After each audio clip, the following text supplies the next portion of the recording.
असे म्हणून ते दर्शन घेऊ लागले. पण त्यांना खंत वाटे की आपण एखाद्या दुर्लभ अशा शैल्य शिखरावर आलो, पण ते शिव आहे ना शंकर आहे, त्यामुळे ते दुःखी झाले होते. त्यांना वैराग्य प्राप्ती आले ते त्यांना वैराग्य प्राप्ती आले. ते म्हणत येथे कोणताच देव नाही नाही न ना तीर्थ ना पुण्यदायी गंगा, हे कोणतेच धर्मक्षेत्र नसावे. पुराण वेदामध्ये तर सांगितले आहे की हिमालय पर्वत मोक्ष धरणारा शंकराचं श्रेष्ठ स्थान आहे. पण इथे तर सर्व असत्य वाटते. जेव्हा हा विचार मानव आपापसात प्रकट करीत व दुःखी होत, तेव्हा ते मला याच्याकडे पाहून अनुकंपा वाटे. मी अनुकंपेच्या पोटात आकाशवाणीद्वारे त्यांना सांगितले की आपण भिन्न मार्ग शोधू नका. वेद पुराण हे सत्य आहेत, त्यात असत्याला लवलेश नाही. ब्रह्मांडे रचिले आहेत, सत्यच आहेत, त्यांना असत्य म्हणून मानून नास्तिक बनू नका. केदारेश्वर देव येथे सतत वास्तव्य करून आहे. देवदर्शन व दर्शन करणाऱ्याला ते मोक्ष येतो, स्वर्ग देतो. केदारेश्वर देव देवाकडूनही पूजला गेला नाही. ही खरी गोष्ट खरी आहे की नेहमीच दृष्टीस पडत नाही. हा हेममान त्याची 8 महिने पूजा करीत असतो, म्हणून त्याला सर्व पर्वताचा राजा केला आहे आणि म्हणून तो रमणीय वंदनीय असा झाला. त्याचा जवळ समस्त रत्नांचे खाणे असून देवाचा अत्यंत प्रिय शैल्य होय. ग्रीष्म वसंत ऋतूमध्ये हा देवांचा देव उत्तम रूपामध्ये दिसतो, दर्शन देतो.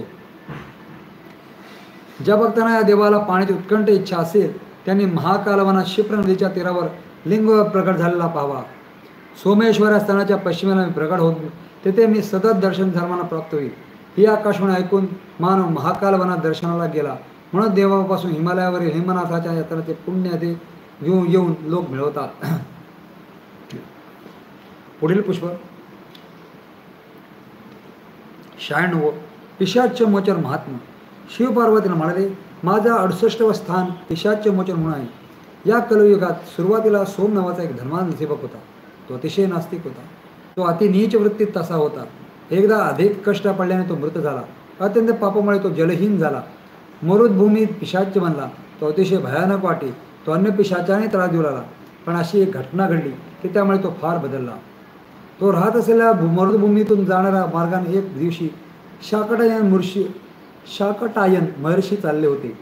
ते अतिशय विद्वान होते आणि विभव सुप्रमाणे तेजस्वीही होते. त्यांना ते भयानक पिशाच दिसले.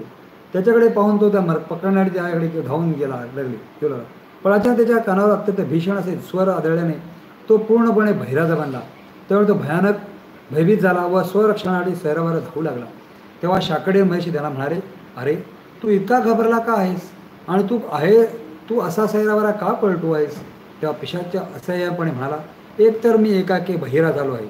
त्यावर महर्षी म्हणाले, ते खरं आहे, परंतु आपल्या दर्शनामुळे माझी सर्व शक्ती क्षीण झाली आहे आणि मला भीतोस. पिशाच्य म्हणाले, ते खरे आहे, परंतु आपल्या दर्शनामुळे माझी सर्व शक्ती क्षीण झाली आहे आणि ही गोष्ट म्हणजे मृत्यू दर्शवते. त्यापासून रक्षण करून स्वतःचे जीवन सुखमय बनवणे मी भीत आणि सैरावेरा झालो आहे. तेव्हा मुनी म्हणाले, अरे तुझे जीवन पिशाच्य योनीतील जीवन कसे सुखी, माझ्याकडे पहा, माझे मरणे सुखाकारक आहे. त्यावर पिशाच म्हणाले, हे ब्रह्मरक्षा, माझ्यावर तू कृपा कर, तू सांगशील तसे मी ऐकीन. ऋषी म्हणाले, अरे वेड्या, मी ब्रह्मराक्षस नाही, मी तुला खाणारही नाही. या भूमंडळात सर्व प्राण्यांच्या हितासाठीच मी वावरत असतो. अरे हितकर्ता म्हणजे मित्राला कोणी भेटतो का? हे ऐकून शांत झाला, निश्चिंत झाला आणि खरोखरच मला अभय दिले आहे व मित्र झाला आहे तर मला सांगा, मानव कोणत्या कर्माला पिशाच्य म्हणतो?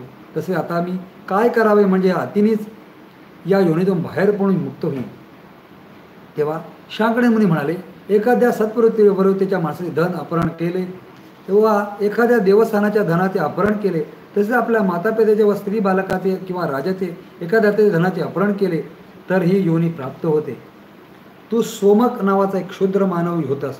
तू सर्वांचा विश्वासघातक करत असून देवांची निंदा मागील सतत जन्मापासून करत आलास.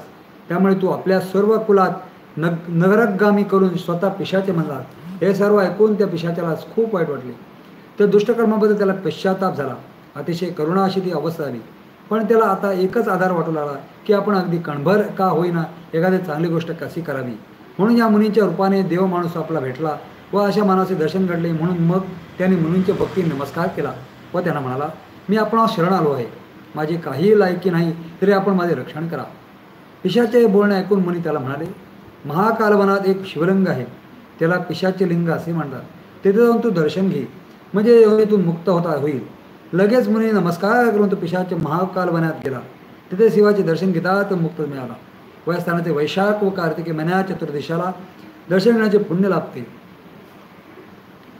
लाईक